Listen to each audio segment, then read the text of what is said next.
quien nosotros creemos que somos, quien tú crees que eres, no es quien eres, es quien te dijeron que eres. Creo que esa es la clave, ir siguiendo tu voz interior y decir, ¿qué quiero ahorita? Y así nos vamos tragando la sombra de nuestros padres, creyendo que eso es amor y que nosotros somos los inadaptados a eso. Uh-huh. Pero es que la verdad, estamos lejísimos del amor incondicional. La neurosis, que somos neuróticos, es 2 más 2 son 4, pero no puedo soportar. ¿Cómo crees que podemos vivir mejor? Vivir mejor, más allá de lo evidente, con Zach Torres. El contenido de este podcast es informativo y refleja opiniones personales. No sustituye asesoramiento médico, psicológico ni profesional. Si necesitas ayuda, consulta con un especialista calificado. Hola, ¿qué tal amigos? ¿Cómo están? Bienvenidos a este nuevo episodio. El día de hoy nos acompaña Adolfo Rodríguez y Medellín, psicoterapeuta. Adolfo, ¿cómo estás? Bienvenido. Bueno, pues muchas gracias por invitarme. Muy contento de estar aquí. He visto tu podcast gracias. La neta, bien chido. Muchas gracias. Cómo trabajas. De nuevo, gracias por compartirnos este rato de tu tiempo, de información que nos vas a compartir. ¿Gustas darnos como un breve resumen de la preparación, la experiencia que has tenido como psicoterapeuta? Sí, pues me ha aventado un camino, porque yo originalmente estudié la licenciatura en Economía en Monterrey, allá en el TEC. Uh-huh. Termino, me gradúo, entro a trabajar a Grupo Reforma, estoy trabajando ahí. Y luego los fines de semana empiezo a hacer cuestiones más dedicadas al desarrollo humano, a dar talleres, a acompañar a grupos de jóvenes como un hobby. Yeah. Y bueno, llega un momento en mi vida, que espero que todos tengamos muchos, en donde decido hacer un alto y preguntarme qué quiero hacer con mi vida, ¿no? Por un lado estaba viendo, para irme a estudiar una maestría de administración en Estados Unidos, estaba viendo becas, exámenes, todo ese rollo. Y por el otro estaba lo que hacía los fines de semana, te digo, mucho más vinculado al desarrollo humano. Decido entrar en mí para ver qué es lo que motiva una cosa, qué es lo que motiva la otra. Y al entrar en mí descubro que de este lado la motivación más bien era demostrarle a mis papás, demostrarle a mis amigos que iba a ser muy fregón, que iba a tener un puesto muy alto, que iba a ser muy exitoso. Si al entrar en mí descubro que en el fondo, la motivación era demostrarle algo a los demás. Ya, para afuera. Sí, totalmente para afuera. Y del otro lado, descubro que era algo que me apasionaba, que era algo que yo disfrutaba mucho, que era algo que le abonaba a mi sentido de vida. Teniendo esto claro, ya me fue mucho más fácil tomar una decisión. Lo que yo decido es, dejo mi trabajo, dejo todo lo que estaba haciendo y entro con los jesuitas, que es una orden religiosa, que es como el ala liberal, el ITESO, ciencias, etcétera. Entro con los jesuitas para ser jesuita, vivo con ellos el prenoviciado y el noviciado, en donde gran parte de la preparación pues es el empezar a trabajar todos los rollos personales, el empezar a trabajar mis miedos, mis heridas, mis atores, mis traumas, lo que todo el mundo tenemos simplemente por el hecho de vivir, el empezar a trabajar con todo esto. Y por el otro lado, el empezar a prepararnos para el acompañamiento, porque es mucho de lo que los jesuitas hacen, en acompañar a la gente, ¿no? Entonces, estoy en el noviciado, decido no ser jesuita, decido salir de la Compañía de Jesús, pero ahí ya decido estudiar una maestría en terapia Gestalt, por un lado para seguir trabajando en mi proceso personal, por otro lado para tener todavía más herramientas para acompañar a la gente. Estudio la maestría, termino la maestría y pues partiendo de ahí me dedico a 3 de mis grandes pasiones en el área laboral. La primera es a dar a dar terapia en mi consultorio. La segunda es a dar clases en la licenciatura en psicología. Y la tercera es hacer contenido también en redes. Tengo un podcast que se llama La Charla Profunda y ahí también subo cosas de psicología, etc. Unos años después decido estudiar el doctorado en terapia Gestalt y decido doctorarme, es decir, meterme a fondo porque descubro que es algo que a mí me ha servido mucho, la terapia Gestalt, y que yo veo que le sirve a la gente que acompaño. Entonces estudio el doctorado, termino el doctorado. Y bueno, pues he estudiado otras cosas, pero pues esas son como las básicas. Tengo otra maestría en acompañamiento humano y una especialidad en acompañamiento humano, pero pues bueno, lo que me dedico es a dar terapia, acompañar a la gente y pues es algo que la neta disfruto mucho. Qué chido y qué importante, justo como mencionabas hace rato, que ojalá que todos tengamos por lo menos un momento en nuestras vidas en las que nos paremos a pensar realmente qué es lo que queremos. Porque, pues sí, parece que va en automático, ¿no? Vamos viendo lo que según tendría que ser, estudio, me caso, tengo un trabajo y pues ahí va mi vida, ¿no? Pero sí creo que es muy importante y que hasta cierto punto requiere de cierto valor, ¿no? De pararte y como le hiciste tú, dar una vuelta así completamente hacia el otro lado, pero que va atendiendo al ser, ¿no? Que hemos hablado aquí en otros episodios, que es lo que realmente te está llenando a ti. Sí, fíjate, exacto, yo iba en automático, cabrón. Yo ya estaba viendo para irme a estudiar la maestría en Estados Unidos. Si no es porque una persona que nos dio una charla para asesorarnos para lo de la maestría, pregunta, bueno, ¿y por qué tú quieres estudiar esa maestría? Y cuando lo preguntó, ay, cabrón, me quedé así de, güey, ¿por qué quiero estudiar esto? O sea, yo, si ella no ha hecho esa pregunta, yo me sigo, yo me sigo. El paso que seguía después de la licenciatura en economía, pues era la maestría en Business Administration, en un MBA allá.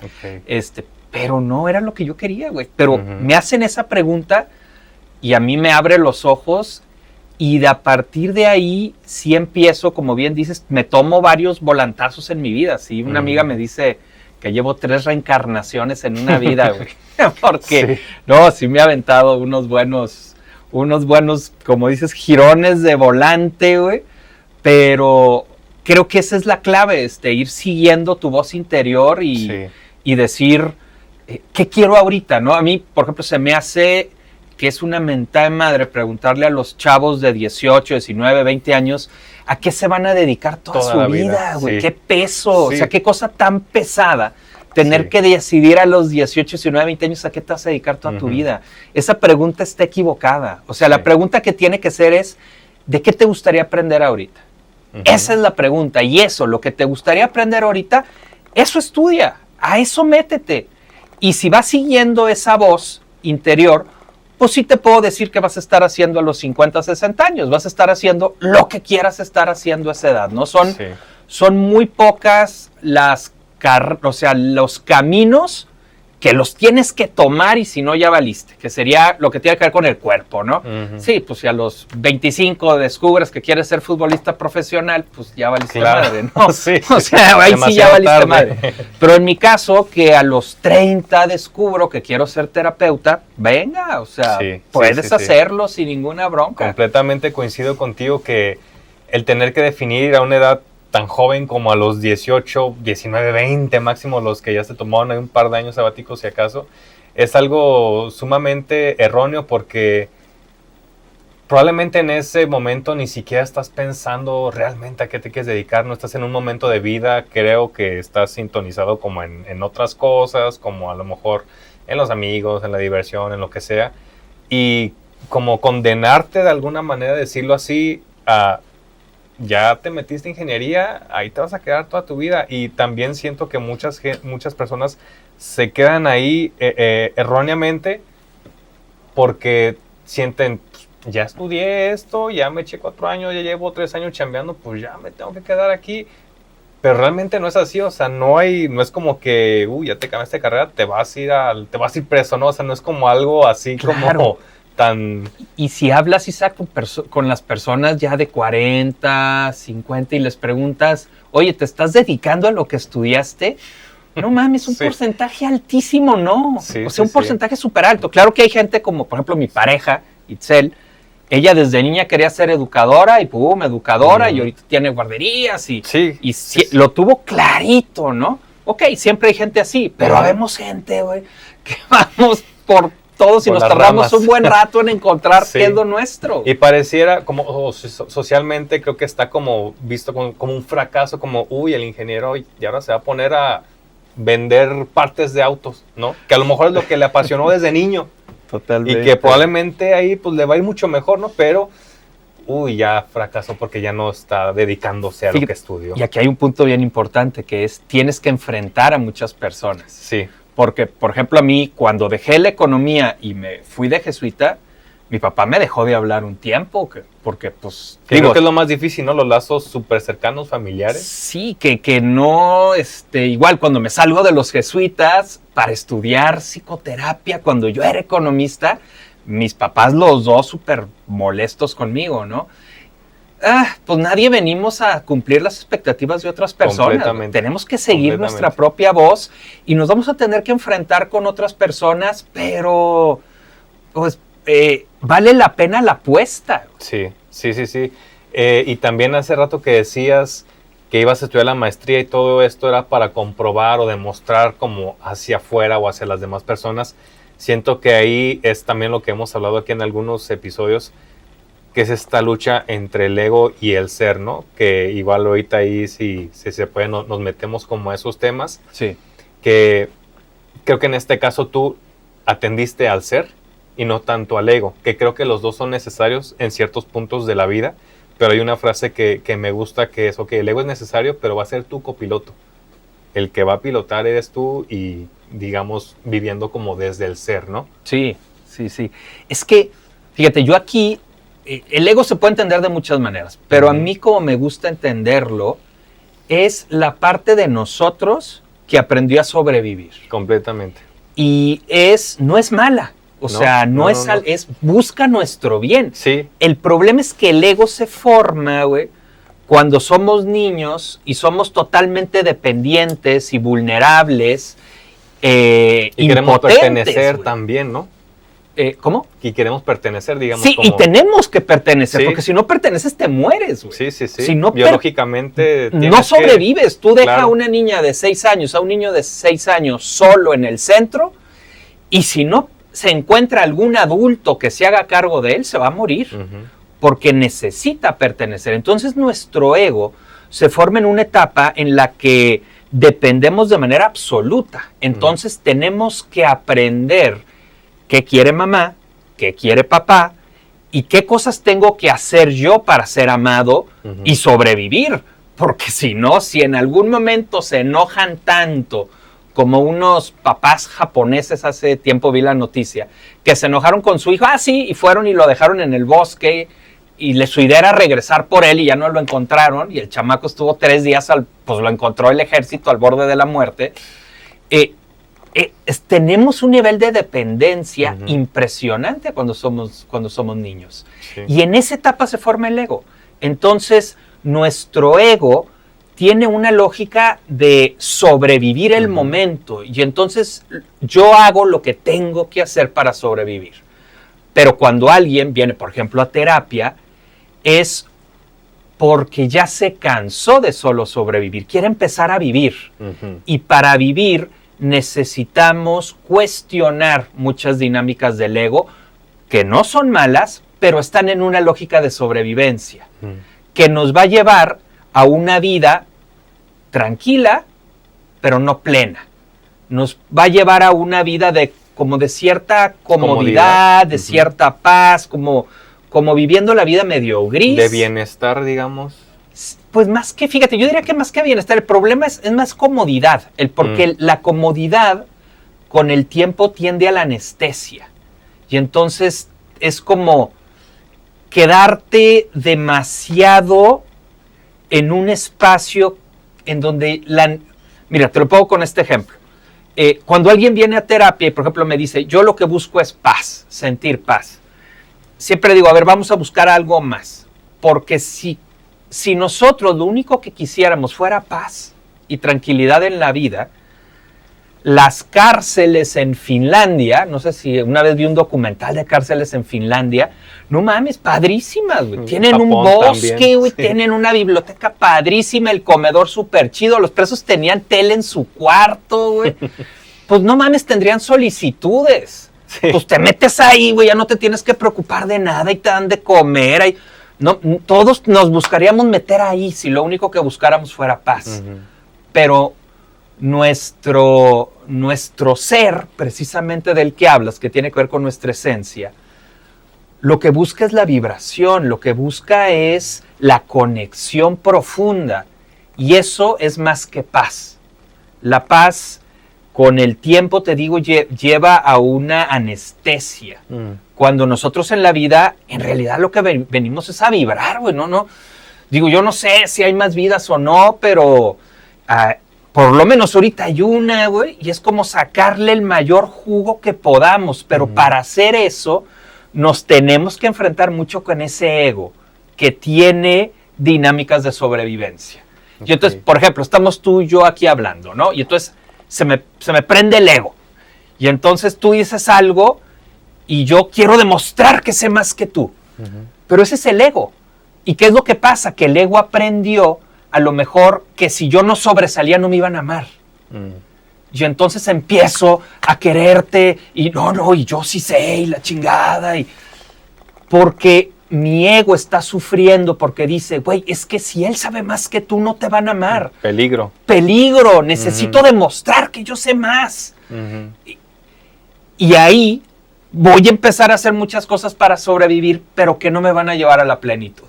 ¿Qué va a pasar? Tú vas a decir, ese güey, qué pedo con ese güey, ya no me vas a volver a invitar nunca en la vida, güey. Y te vas cerrando puertas que te podrían llevar a vivir una vida más plena por querer solo sobrevivir. Ahora, es algo bien complicado porque... Sí, se dice fácil, pero para la práctica ya es otro volado, ¿no? Es que todos estamos bien lastimados, güey. Y estamos bien lastimados porque nuestros papás son humanos. Y como son humanos, tienen un lado de luz y tienen un lado sombra, igual que tú, igual que yo, igual que Fernando. Y desde su luz nos nutrieron. Y desde su sombra nos jodieron, güey. Y es su sombra porque no tiene la luz de la conciencia. Porque muy pocos papás se van a chingar a su hijo adrede. La mayoría de los papás, pues lo hacemos sin querer, güey. O sea, yo me he fregado a mi hija. ¿Cómo me la friego ahorita? Pues no sé. Si supiera no lo haría. Pero pues lo sigo haciendo. ¿Por qué? Pues porque soy humano, ¿no? Entonces... todos venimos muy lastimados y todos necesitamos ir encontrando esas dinámicas con las que por sobrevivir nos jodemos la capacidad de vivir un presente más pleno. Justo ayer, no sé si fue ayer o hoy, leí una frase que siento que va al clavo con este capítulo que dice: la puerta al éxito se abre hacia adentro, no hacia afuera. O sea, y habla justo también de como lo comentabas, ¿no? Ir hacia dentro de mí, preguntarme qué es lo que quiero, a dónde voy. Y a lo mejor se dice muy fácil, pues ve a tu interior y pregúntate. Pero ya en la práctica, ¿cómo lo hacemos? ¿Qué podríamos hacer? ¿Qué consejo nos podrías dar? Fíjate, un camino, para mí el camino más sencillo es la terapia. Pero bueno, pues, ¿quién vende malo, pero para mí, la neta, el camino más sencillo es la terapia. Porque en la terapia vas a entrar en un espacio amoroso en donde te van a confrontar amorosamente para que vayas creciendo. Okay. Pero también la vida puede hacerlo. El pedo es que la vida lo va a hacer a chingadazos. La vida no necesariamente lo va a hacer amorosamente, por un lado. Y por otro hay una gran bronca, que es, antiguamente, la gente más sabia era la gente más grande. Eran los ancianos los más sabios. ¿Por qué? Pues porque vivían la vida y ahora sí que le iban aprendiendo cómo es la vida, ¿no? Hoy en el presente ya no es así, porque nos vivimos enajenados de la vida. Y entonces yo me puedo portar culero con un amigo, mi amigo ya no me habla, yo llego y veo Netflix y ni conecto con el dolor que me genera el que mi amigo ya no me hable porque me porte culero. En esta enajenación que vivimos como sociedad, ya no estamos tocando la vida y entonces ya no dejamos que la vida realmente nos enseñe. Y entonces necesitamos una lógica en donde yo voy a un espacio a que a través de la psicoterapia pueda ir creciendo y me pueda ir dando cuenta y pueda ir sanando y pueda ir tomando decisiones más acorde a mi esencia, a mi ser, y no solamente al ego. Uh-huh. Eso es lo que yo diría. O sea, no todo el mundo a lo mejor tiene que ir a terapia, pero entonces va a ser la vida, y va a ser la vida si te dejas. Uh-huh. Y si no te dejas, lo que va a pasar es, como probablemente ya veamos a mucha gente grande, que ya está bien neurótica.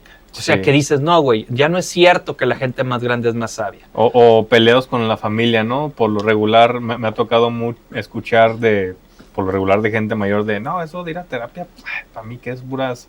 O sea, que lo menosprecian, supongo que también es algo generacional, ¿no? Sí, porque pues, obviamente en su momento pues no tenía la importancia, no tenía la seriedad que pues ya tiene ahorita, ¿no? Que está súper demostrado que pues sí te ayuda o te funciona. Pero justo los ves diciendo eso y dices, ay, creo que a ti es el que más le hace falta. Muchas veces, ¿no? Sí. O sea, habrá personas que sí lograron crecer con la vida y sin ir a terapia, han crecido y son personas súper sabias. Pero ya no es la media, güey. No. O sea, me parece que ya es más excepción. No es como antes de que hubiera tantas formas de enajenarte de la vida. Yo creo que la mayoría de la gente más grande alcanzaba un cierto nivel de sabiduría. Pero hoy ya no, güey. Hoy lo que yo de repente veo es la familia cuidando la neurosis. Te pongo un ejemplo, ¿no? Estaba el otro día en Decathlon, ahí fui a comprar, para mí Decathlon es como mi Disneylandia, porque me gusta todo el rollo del deporte y eso. Aunque luego ni los uso, pero me gusta. Estaba ahí un señor con sus dos hijas. El señor, no sé, habrá tenido a lo mejor unos 70 años, ¿no? Y estaban dos hijas, a lo mejor una de 30, una de 40, por ahí. Y el señor súper grosero, así, hablando a la gente, y oigan, y no sé qué, y así como... Y las hijas se reían, ay papá, pero se veían súper incómodas. O sea, ¿qué están haciendo ahí? Le están cuidando la neurosis. Ese señor se vive así, grosero con la gente y todo, porque se lo permiten. O sea, ahí que toca ahí, oye papá, te vuelves a portar así con la gente y yo ya no te acompaño. O sea, porque no vamos a jugar a que no está siendo grosero con la gente. Y las dos hijas, ay papá, qué bárbaro. Y la gente llega a vivirse así porque todo su entorno le estuvo cuidando su neurosis. Y ahí, por ejemplo, es fundamental la pareja que elegimos. Si es que queremos tener pareja, elegir una pareja con la que podamos crecer y no una pareja que nos cuide la neurosis o que tenga la misma neurosis que nosotros y ahí nos vamos alimentando la neurosis entre los dos. Sí. Quiero aclarar para la gente que es neurosis, por cierto, y esto me gusta un ejemplo de Jorge Bucay, un autor que me gusta mucho, en donde dice, la psicosis es 2 más 2 son 5, es decir, estás fuera de la realidad. Okay. Oigo cosas, veo cosas, alucinaciones, eso es la psicosis. Okay. Estás fuera de la realidad. La neurosis, que todos somos neuróticos, es 2 más 2 son 4, pero no puedo soportarlo. Estamos peleados con la realidad. Y eso va a tener que ver con nuestro ego, esta parte lastimada, que se enoja porque no me saludaron y entonces estoy bien enojado. O sea, esta parte lastimada que se pelea con la realidad porque, no por malas personas, sino porque dentro de cada uno de nosotros hay un niño herido, hay un niño lastimado, y que ese niño se la vio muy difícil, y realmente para ese niño, lo que sea que veas a la persona haciendo su pancho, para ese niño era bien importante eso. Y se siente totalmente expuesto, lastimado, en peligro, como decías, Isaac, y entonces reacciona así. Pero los demás no tenemos por qué cuidar eso. O sea, al revés, es que la gente crezca. Se entiende el por qué, pero no justifica el que, como dices tú, tengamos todos que tolerarlo o aceptarlo, ¿no? Y yo también pienso mucho esto, qué bueno que lo dijiste, porque una persona que te grita en el tráfico, que es grosera contigo, que tiene actitudes que de alguna manera te están dañando, justo lo que dijiste tú, yo también lo había pensado, es que no es que la persona quiera ser así porque le da satisfacción o de alguna forma, no. O sea, esa persona está lastimada, esa persona está triste, no sabes por lo que está pasando, ¿no? Y es muy natural que nosotros tratemos de reaccionar igual y como dices tú, ahí empieza la lucha de egos, ¿no? Pero creo que si lo vemos desde esta otra perspectiva, decir, pobre güey, no sé si tiene un hijo enfermo, Claro. no sé si lo acaban de correr, no sé si... A lo mejor y no, pero por lo menos para nosotros ya nos da otra salida a ese confrontamiento de decir, no me voy a enganchar con esa persona, ¿no? Exacto. Para que haya un enganche, siempre se requieren dos. Uh-huh. Si una persona no lo hace, ya no hay enganche. Uh-huh. Se requieren dos. Y ahí la clave es, exacto, no engancharnos. Sí. Por ejemplo, eso yo lo puedo hacer muy bien en terapia, ¿no? En la vida no tanto. En la vida sí me cuesta más trabajo. Pero en terapia, ahí sí, pues pasan cosas y todo. Y dices, güey, pues la persona está lastimada y vamos a acompañar a la persona a que se vaya dando cuenta, etcétera, ¿no? Uh-huh. En la vida luego es más difícil. En la práctica es un poquito más complicado. Más complicado, pero es a lo que hay que tirarle. Sí. Porque pues, vivimos vidas mucho más a gusto si no te estás enganchando más tranquilo. Con cada Hoy cosa. también hay una frase que un amigo nos decía en el trabajo. Mira, mi mamá me dice, para que haya una discusión se necesitan dos tontos. Si ya está uno, tú no seas el segundo. Y sí, justo como tú dices, ya en la práctica hay veces que cuesta un poquito más, pero por lo menos sabiendo que está esta otra opción, pues ya como que tratas de buscarla, ¿no? Claro. Me gustaría que entráramos, no sé, un poquito en lo que decías del ser y de la esencia, que se me hace súper importante.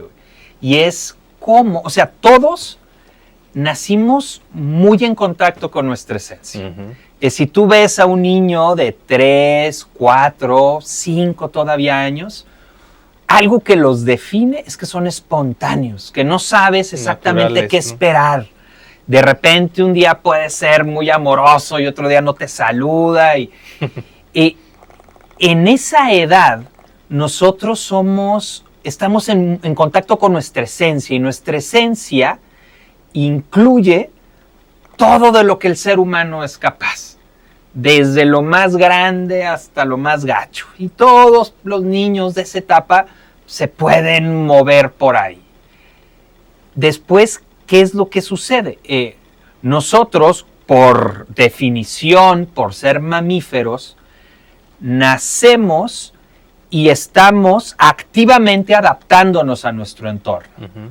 El cerebro de los bebés porque es un caos de neuronas trabajando sin patrones. El otro día veía un documental y que hablaba cómo un bebé de 6 meses puede distinguir el rostro de 10 chimpancés y puede decirte el A, el B, el Z, o sea, los puede distinguir. Algo que nosotros no podemos hacer. Nosotros vemos 10 chimpancés y los damos iguales. El bebé a los 9 meses ya no puede distinguir estas diferencias entre los rostros. Y eso es porque el cerebro ya entendió que lo que va a estar viendo es rostros humanos. Entonces, las conexiones que iban hacia allá, las debilita, las desaparece para fortalecer las conexiones que van hacia el reconocimiento de rostros humanos. Uh-huh. Nuestro cerebro está durante la infancia haciendo eso de una manera intensiva.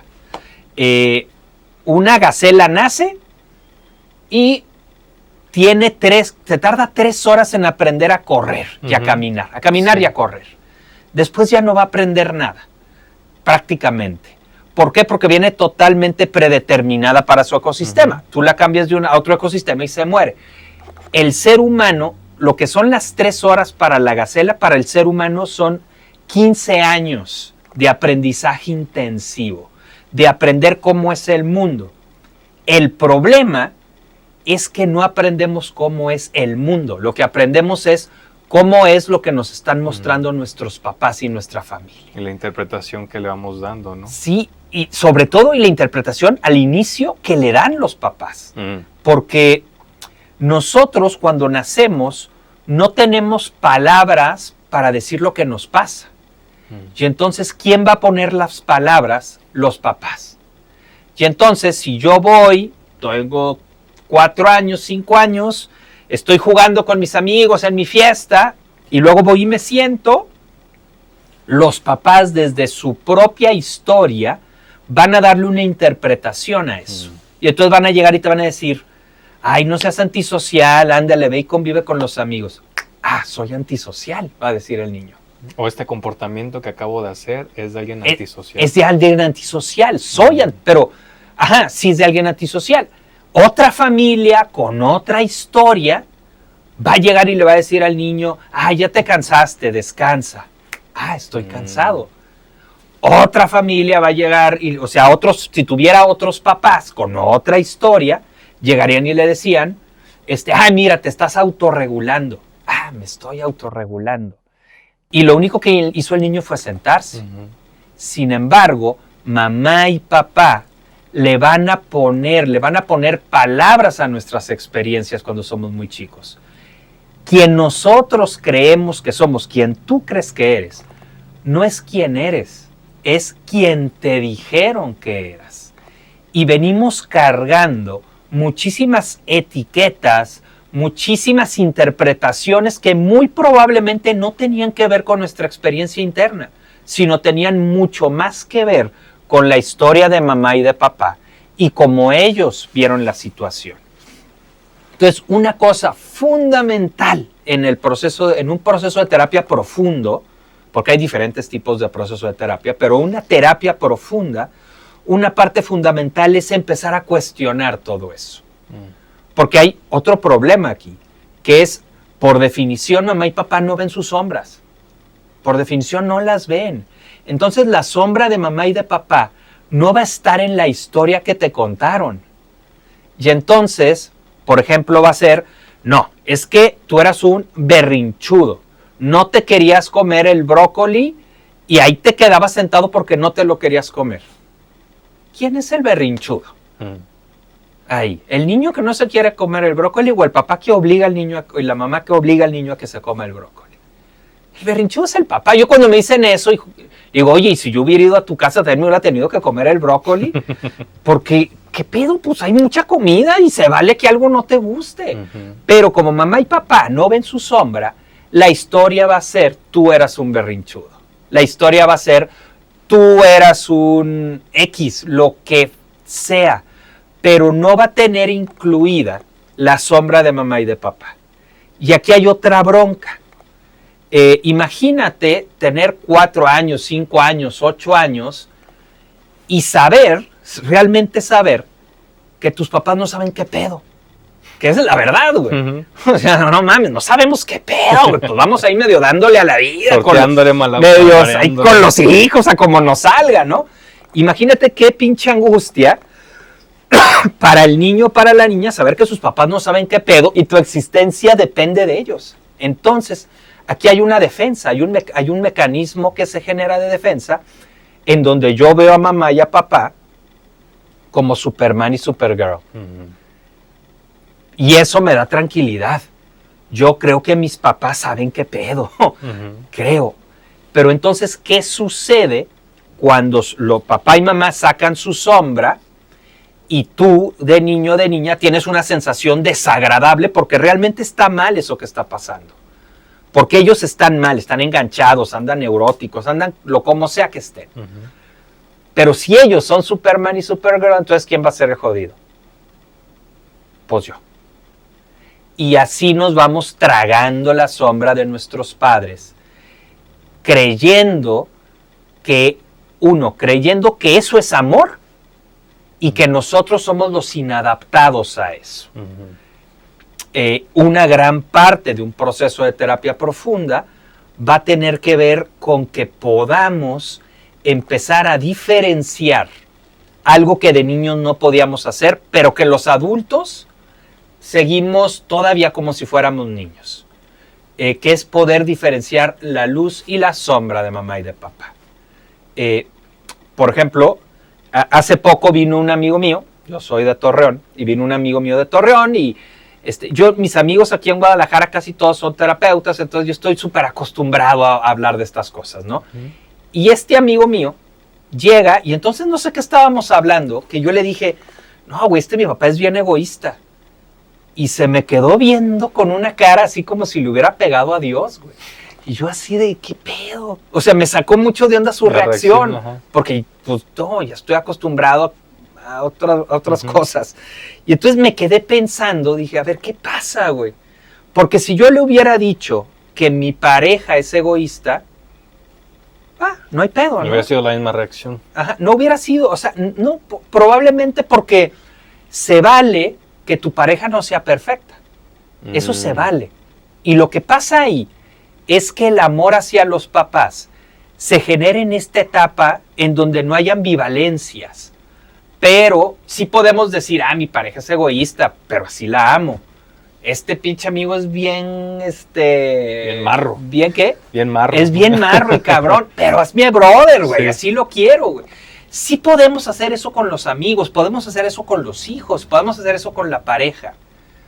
Pero cuando lo intentamos hacer con mamá o con papá, la sociedad brinca. Y es, no. Luego quiere justificar a los papás. Cuando los papás son humanos. Tus papás son humanos, mis papás son humanos. Quienes somos papás somos humanos. Y tenemos ese lado de luz con el que nutrimos a nuestros hijos y el lado de sombra con el que nos los jodemos.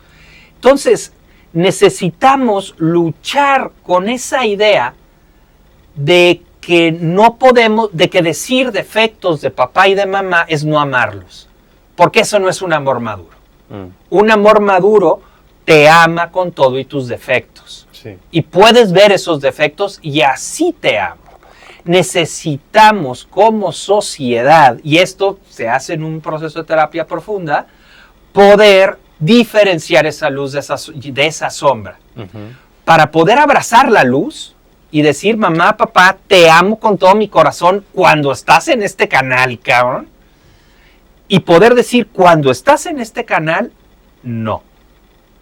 Y aquí podemos hacer algo que de niños no podíamos. De niños no puedes enfrentar, o sea, tú no puedes llegar con tus papás y decirles, oigan, ya vayan a terapia, me están pasando todas sus broncas, por favor hagan algo. Y cada vez más los niños están un poco más conscientes y despiertos de eso. Sí, pero no si papá y mamá no lo quieren hacer, el niño ya valió. Sí, porque no tiene la segunda opción. Porque la segunda opción es, ok, te confronto y te digo, oye, cambia. ¿No quieres cambiar? Me voy. Me voy, güey. Exacto. Y los niños no pueden hacer eso. Entonces, ahí te aclimatas o te aclichingas, güey. O sea, ¿qué es toda esta adaptación de sobrevivencia que de adultos ya podemos hacer? O sea, ya podemos decir, oye, esto, si no lo vas a cambiar, me voy a alejar. Porque no se vale que me trates así, o no me gusta, o me lastima, o lo que sea. Ya podemos hacer eso. Sí. Y entonces podemos construir vínculos mucho más profundos, mucho más reales, pero necesitamos hacer esa diferenciación. Porque lo que vivimos con mamá y papá, después lo vamos a proyectar en todos nuestros vínculos.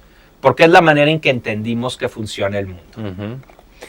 Oye, y aquí siento que muchas personas podrían entrar como en esta lucha o en esta, pues sí, de alguna manera contradicción, porque de alguna manera también está como esta idea de que cuando amas a alguien lo quieres justo como decías con su luz y con su sombra, pero si de alguna manera condicionas ese amor de en esta parte no, pues no que me querías mucho, también quiéreme con mis defectos, ¿no? Entonces siento que también se puede llegar a conflictuar ahí un poco la situación. Pero realmente, como dices tú, si no me da paz, y no solo no me da paz, me la quita, por más mamá, papá que seas, con permiso, ¿no? O sea, tengo que ver por mí. Y es que fíjate, yo me he puesto a pensar en eso, porque tienes toda la razón. A ver, ¿qué pedo con el amor incondicional entonces? Pero es que la verdad, estamos lejísimos del amor incondicional. Sí. Somos una especie muy nueva todavía. Y digamos que en 500 años nos van a voltear a ver a la gente de los 2000 y nos van a ver como nosotros podemos voltear a ver al Imperio Romano que metía a la gente al Coliseo y los osos se comían a la gente y estaba toda la gente aplaudiendo y riéndose mientras se mataban entre ellos y no, cosas terribles y la gente estaba aplaudiendo, pero riéndose. Que en ese momento era normal. Exacto, su nivel de conciencia pues estaba más jodido que el de nosotros. Nosotros tenemos un nivel hemos evolucionado como especie. Sí. Bueno, pues en 500 años nos van a voltear a ver a nosotros y van a decir, güey, neta, esos del 2000 no sentía nada de que hubiera una persona a 1 kilómetro de distancia viviendo en una casa de cartón mientras estas personas gastaban en un Starbucks. Neta, los niños chiquitos le van a preguntar a los papás, oye, neta, ¿no sentía nada? Y la respuesta es, no, güey, no hemos evolucionado. Pero entonces me he puesto a pensar, dije, a ver, pero entonces, ¿cómo sería el amor incondicional realmente?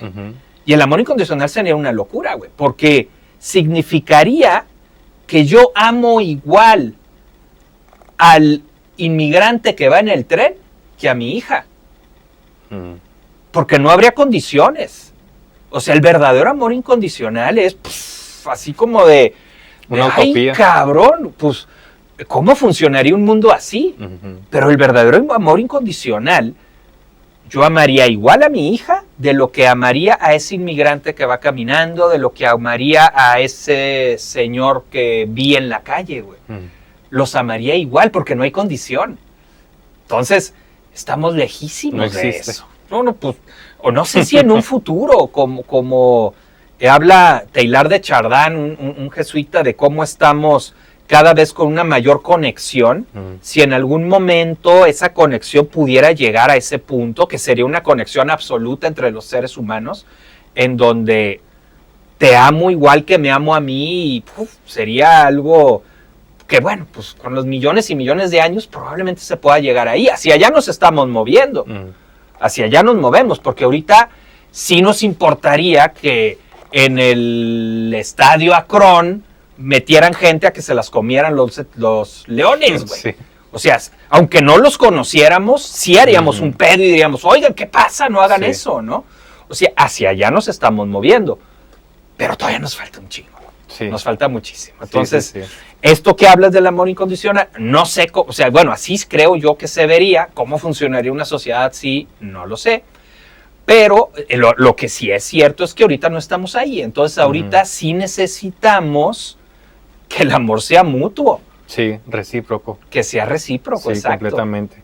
Sí, también estoy de acuerdo porque también llegué a escuchar por ahí que es que no puedes esperar nada de las demás personas, ¿no? Que también suena algo muy bonito. Pero luego vi también un clip de César Lozano que decía, oye, no, si tú eres mi pareja y quedé de ir a comer contigo, pues yo espero que estés ahí, que nos la pasemos bien, que me demuestres tu amor y claro que estamos esperando siempre cosas de las demás personas, es parte de la relación humana. Claro, ¿no? Entre más esperes, más jodido vas a estar, pero no esperar nada. Tampoco. Pues tampoco, pues entonces, te pones en riesgo de que personas se aprovechen de ti.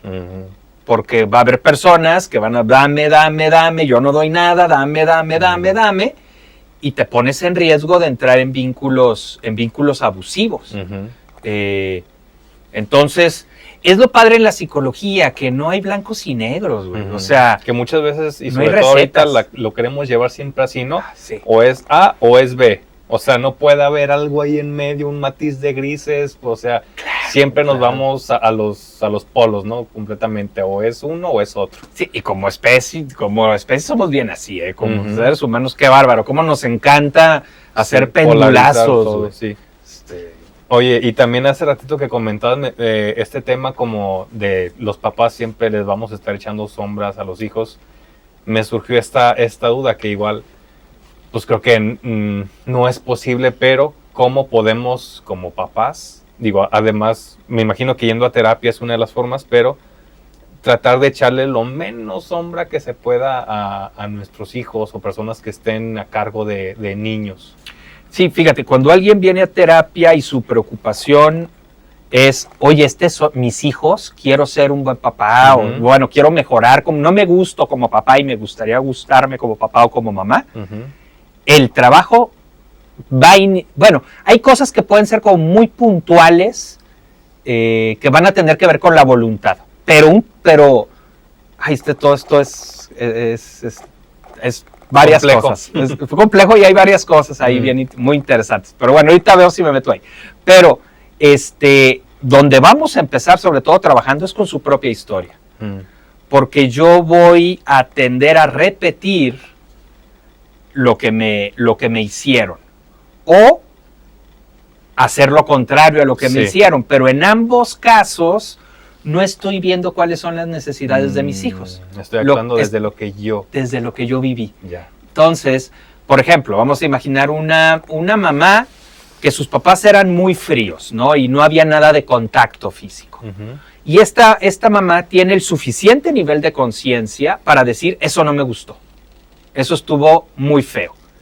Y entonces, yo a mi hijo o a mi hija la voy a tener aquí todo el tiempo, ¿no? Y le voy a dar todo el amor que no me dieron. Los primeros meses va a estar poca madre, porque pues el bebé lo que quiere es estar pegado. El afecto. Así es que los primeros meses súper bien. Pero después ese bebé va a empezar a crecer.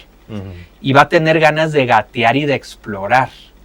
Y entonces yo tengo a mi bebé y siempre lo tengo aquí, ¿no? Entonces ya el bebé empieza así como de... Dame chancita. Dame chancita, güey, quiero ir para allá, ¿no? Entonces vamos a suponer que la mamá tiene el suficiente nivel de conciencia para darse cuenta que el bebé quiere otra cosa de lo que ella quiere. Pero entonces le dice, ok, ándale, ve para allá. Y lo deja que vaya. Pero energéticamente ya le transmitió, eso que está haciendo está mal. Porque lo que deberías de hacer es cumplir mi deseo de quedarte aquí conmigo. ¿Me explico? Sí. Y entonces, en lugar, y esto lo hacemos todos los papás, en lugar de estar para nuestros hijos, hacemos que nuestros hijos estén para llenar nuestros propios huecos. Y además es súper tentador, porque tus hijos están así viéndote diciendo, o sea, yo quiero ser todo para ti porque tú eres todo para mí. Entonces es muy fácil que yo empiece a moldear a mis hijos acorde a mis necesidades, a mis deseos, en lugar de hacer lo que realmente nos toca como papá, que es acompañarlos a que ellos sean quien ellos quieran ser. Y acompañarlos y facilitarles las herramientas para que ellos sean lo que ellos quieren ser. Ahora, aquí hay algo también interesante hablando de los pendulazos, porque está el pendulazo, o sea, de mi generación, que vivíamos, y lo que los papás decían, eso se hacía, y les hacías caso a tus papás, y todo era lo que ellos quisieran. Hay desde mi punto de vista, malentendido, esta de la crianza respetuosa, en donde los que no le entienden bien, se convierte en solamente respetar lo que el niño quiere. Como si el niño fuera capaz de tomar todas las decisiones de manera correcta, ¿no? De alguna por forma. un lado, y por otro lado, como si solo el niño importara. Que en el fondo es una repetición de lo que mis papás me hicieron a mí y ahora yo lo sigo haciendo con mi hijo, que ahora mi hijo me dice todo lo que yo tengo que hacer. ¿Qué sucede cuando se entiende de esa manera? El niño crece y no sabe ser empático, porque la mamá o el papá se anularon para que el hijo fuera todo lo que él quiere, todo lo que ella quiere. Y entonces el niño no aprende a que hay un otro y que ese otro también tiene necesidades y también tiene deseos. Entonces, la crianza respetuosa mal llevada se convierte en una crianza en donde existe solo un individuo, que es el hijo, y la demás gente no existe. Y eso le hace mucho daño a los niños, porque después la vida igual se lo va a enseñar a putazos, a menos de que tengan la suerte de Trump, porque ese güey se ve que nadie le puso un pinche límite en su vida, ¿no? Una vez veía un programa y decían, güey, se nota que ese güey nadie le metió un putazo de niño, cabrón, de ya, güey. Un sopapito, aunque sea ahí ya. Todo siempre como él quiere, todo. Pero bueno, es otro tema. Pero sí que es lo que sucede en estos polos, pues entonces ese niño no aprende a ser empático, porque no aprendió a ver al otro, porque mamá y papá no se ven. Y si a eso le sumamos la culpa de la mamá y del papá por estar trabajando todo el tiempo y dejar al hijo solo, pues sigue siendo yo te doy todo, yo todo para ti, porque quiero sanar mi culpa. Pero lo que el niño necesita es una mamá y un papá que les muestre cómo funciona la vida. Y no que sean todo para ellos. Entonces, que el niño aprenda también la parte de la negociación y de nosotros también importamos. Igual, no este extremo, pero tampoco el otro. Claro, de nuevo, o sea, los extremos en prácticamente todo no nos llevan a lugares buenos, ¿no? Y también esto que comentabas, pues justo no prepara al niño para vivir en sociedad, ¿no? Que sí o sí siempre vas a tener que estar tratando con otra persona, negociando justo como dices, y si siempre soy yo y siempre tengo todo lo que quiero, pues tarde o temprano de nuevo, como dices, la vida te va a dar un chingadazo sí o sí, y pues probablemente sea hasta peor, ¿no?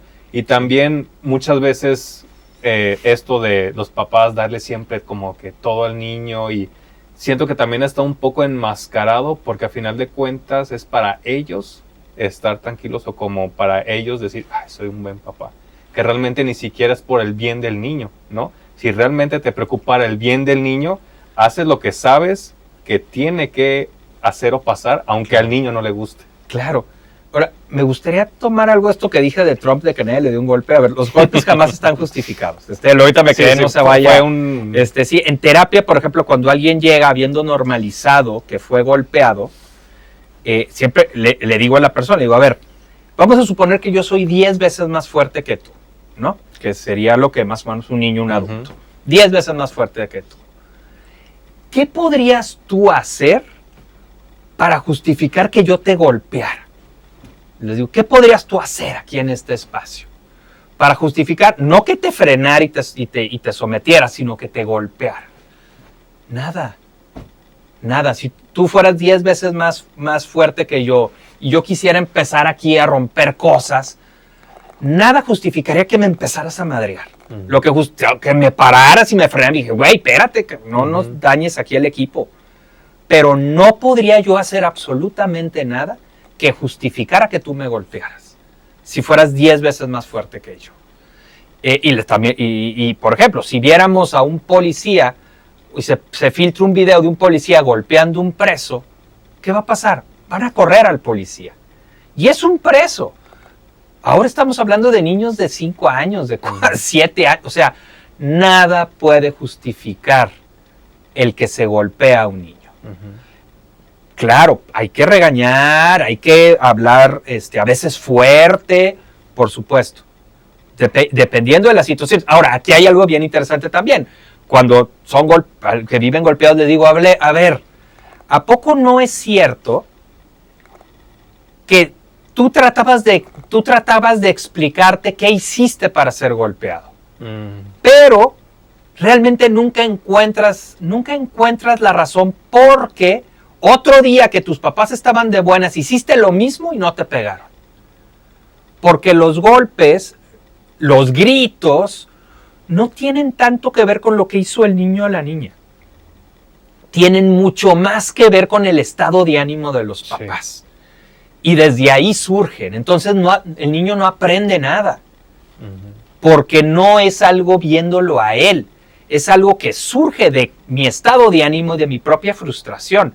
Porque otro día el niño hizo exactamente lo mismo y no le pegaste y no le gritaste. No dijiste, ya hombre, ya, tranquilo, ¿no?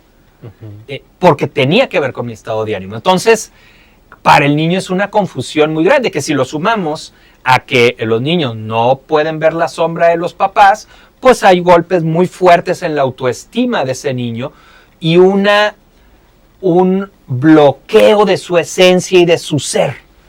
Porque yo, en lugar de escuchar mi ser, tengo para sobrevivir que fijarme muy bien qué quieren mis papás y cómo están mis papás y qué dicen mis papás, que es lo importante. Y dejo de escucharme a mí, porque para sobrevivir necesito escucharlos a ellos. Sí, completamente de acuerdo contigo. O sea, la violencia no está justificada.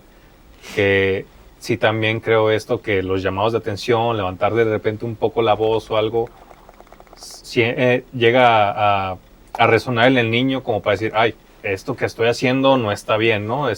Fui y le pegué a otro niño y me levantaron la voz, me regañaron, ok, esto estuvo mal, porque también es parte de la educación, ¿no? Enseñarle, oye, esto no estuvo bien, y hay veces que se vale un poquito, como dice, levantar la voz, no sé, algún regaño, algún castigo, pero sí, completamente de acuerdo que la violencia no. No vas a estar con tu niño de 4 años parado en López Mateos y le vas a decir, a ver, tú consideras si cruzas la calle, tú vas a vivir con las consecuencias. Sí. Pues no, ¿verdad? O sea, de hecho, de las pocas veces que yo le grité a mi hija, fue una vez estábamos en Mazamitla y ella estaba muy chiquita y se cruzó la calle corriendo sola, ¿no? Era Mazamitla, no había carros, pero sí dije, güey, me tengo que enojar. Sí. Porque yo tengo que mandar, porque no me enojé, porque ni me asusté ni nada, porque no había carros.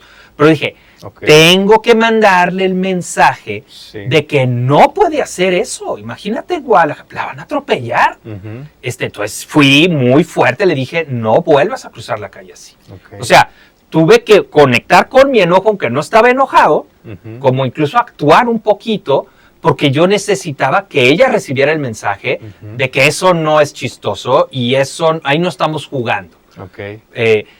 Es lo que tenemos que hacer como papás, mandar los mensajes, pero acorde no a nuestro estado de ánimo, acorde a lo que el mensaje que el niño necesita para crecer en una sociedad, tanto en cuestiones de peligro como en cuestiones de sociabilidad. Sí, al final de cuentas que sea un adulto funcional, ¿no? Por supuesto. Lo que sea que eso representa. Oye, como me dice mi pareja que yo debo ser. Sí, muy bien, ahorita estás siendo un adulto funcional. Yo yo estoy siendo un adulto funcional ahorita. Oye, Adolfo, y me surgió también esta duda, un poquito regresando a tu preparación, ¿por qué en específico la terapia gestal? O sea, ¿qué tiene específico? Me comentabas que hay distintos tipos de terapia. ¿En qué se enfoca o qué tiene de particular este tipo de terapia? Fíjate, la psicología tiene 4 grandes ramas. La primera rama es la psicología profunda, que es el psicoanálisis, y es una corriente que se enfoca mucho en escuchar lo que la persona dice y buscar como devolverle sus proyecciones, y es un proceso... digamos que el terapeuta es, vamos a ponerlo como más pasivo. Porque aquí algo bien importante, ninguna corriente es mejor que otra. Yo no juego estos jueguitos de... ¿Simplemente funciona mejor para algunas personas? Por un lado, no, fíjate, lo que yo le digo a mis alumnos es, tú tienes que encontrar en qué corriente tú vas a hacer lo mejor. Ah, ok, más bien desde el terapeuta. Desde el terapeuta, porque hay gestaltistas buenísimos y gestaltistas malísimos, psicoanalistas buenísimos. La clave no es la corriente, la clave es el terapeuta. Por ejemplo, yo sería muy mal psicoanalista, porque yo me aburriría a montones estar escuchando tan pasivamente, nomás estar escuchando lo que la gente dice. La neta. Porque la gestalt, bueno, a ver, la primer rama, corriente es la psicología profunda. La segunda es la cognitivo-conductual, que trabaja mucho con el cambio de conductas de la persona. La tercera rama es el humanismo. Dentro del humanismo está la terapia gestalt. Y la cuarta es la sistémica, que trabaja con la visión del sistema familiar.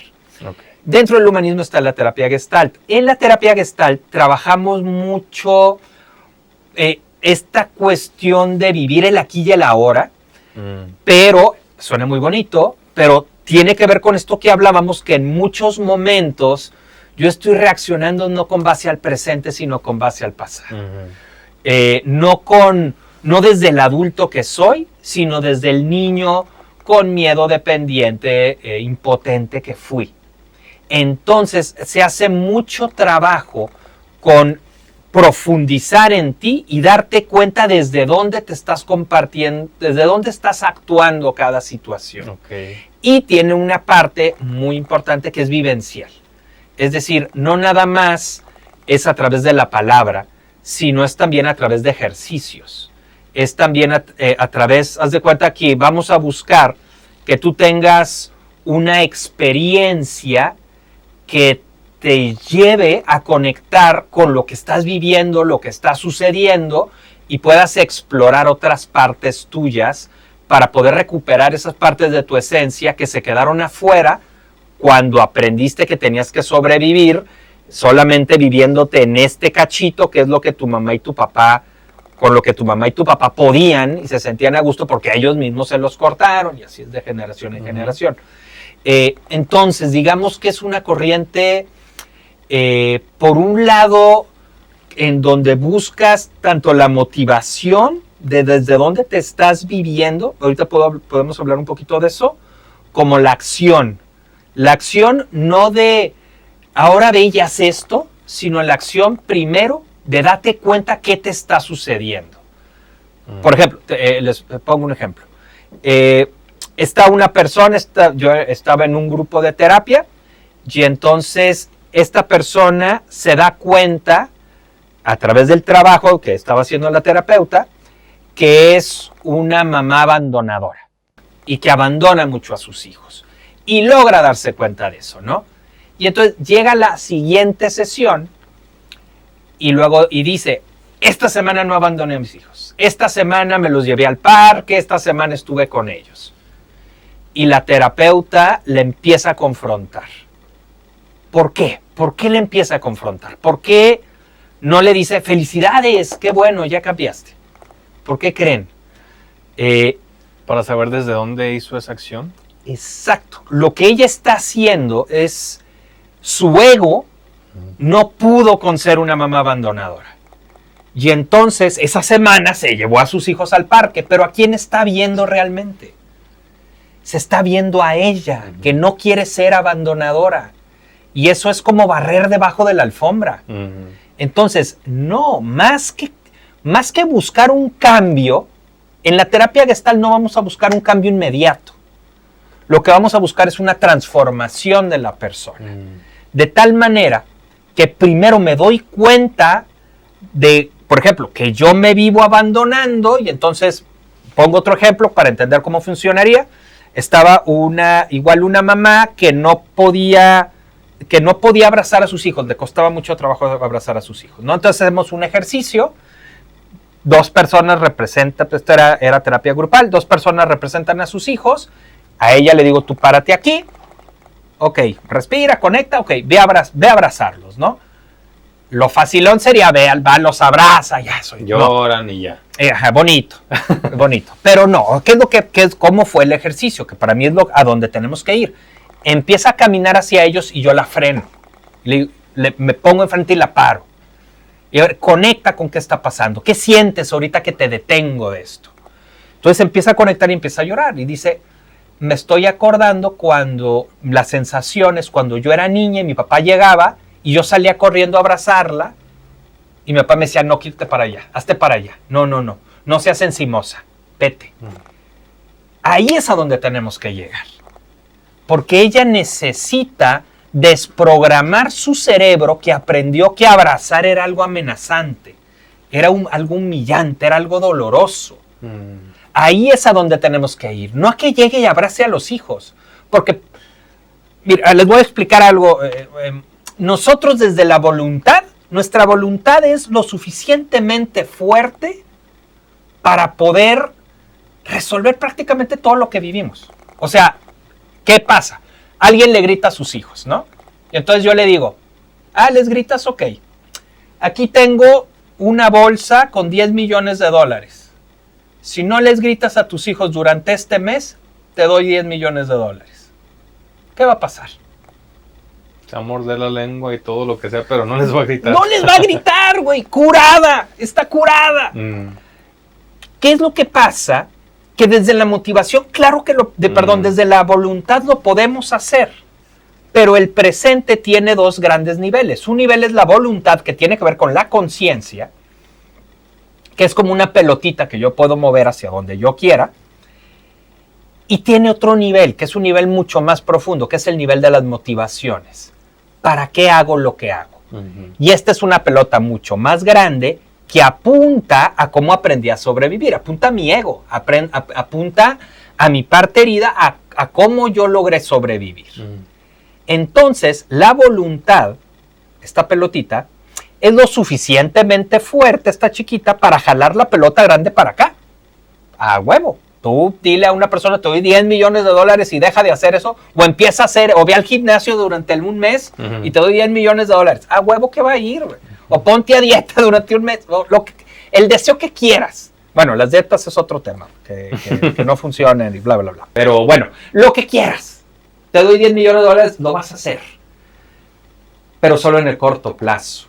Y además va a ser muy desgastante, porque tus motivaciones siguen apuntando hacia acá. Tarde o temprano los va a terminar jalando de regreso. Exactamente. Okay. Entonces, la clave, una terapia profunda, que es lo que buscamos en la terapia Gestalt y la manera en que... También, luego cada terapeuta lo hace a su manera, ¿no? Pero la manera en la que yo trabajo es, nos vamos a enfocar en actualizar estas motivaciones. Que eso tiene mucho que ver con el trabajo de infancia. Una vez actualizadas estas motivaciones, corto, mediano, largo plazo y sin esfuerzo, que es diferente a la terapia en donde es, ok, ahora vas a empezar a hacer esto, y ahora vas a hacer esto, y ahora vas a hacer esto. Sí, ¿no? Como dices, es barrer y meterlo abajo de la alfombra, porque no va a ser sostenible en el tiempo. Exacto, porque mis motivaciones van a seguir apuntando para acá.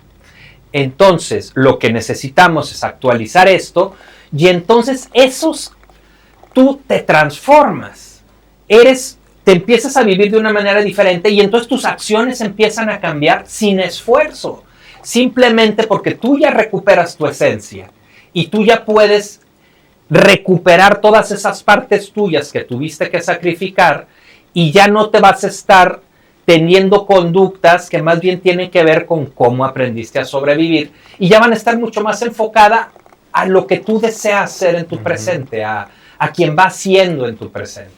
Que también se me ocurre ahorita, no sé si sea algo así, obviamente de niños, como decías, es un show ahí de neuronas y sinapsis y caminos que se van haciendo. Si así lo aprendí de niño, pues ya de adulto ese camino ya no es una brechita, ya es una autopista, ¿no? Y estoy actuando así porque mi cerebro ya aprendió desde niño que era como tenía que actuar.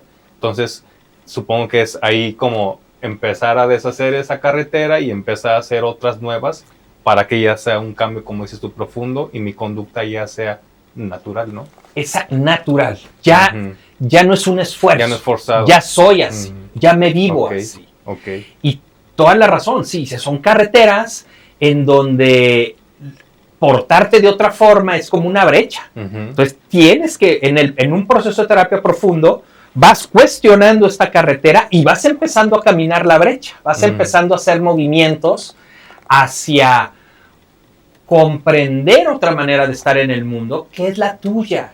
Pero de niño te dijeron que estaba mal, porque ellos tuvieron que también renunciar a esas propias partes. Si mi papá tuvo que renunciar a su parte rebelde, le va a costar muchísimo trabajo la rebeldía del hijo. Y entonces el hijo va a aprender a no serlo, o serlo, pero sintiéndose muy culpable. Hay tres formas según yo hay como tres formas de sobrevivir la infancia. Una es siendo obediente y me convierto en quien mis papás querían que fuera. Otra es siendo rebelde y entonces hago lo contrario que mis papás querían que fuera, pero sigo viendo qué quieren ellos para hacerlo lo opuesto. Lo mínimo necesario para... Pues en el rebelde es como lo contrario. Es decir, mis papás eran fresas, yo soy hippie. O mis papás eran hippies, yo soy fresa. Y mis papás querían que yo fuera bien exitoso, pues ahora no tengo ni 3/5, güey. O sea, hago lo contrario, que el rebelde cree que es libre, pero en realidad sí, sigue volteando a ver qué quieren ellos. Está condicionado por lo que quieren ellos para hacer lo opuesto. Esta es la segunda manera, que es una trampa, porque el rebelde cree que es libre. Sigue igual de condicionado que el obediente, nomás que haciendo lo opuesto.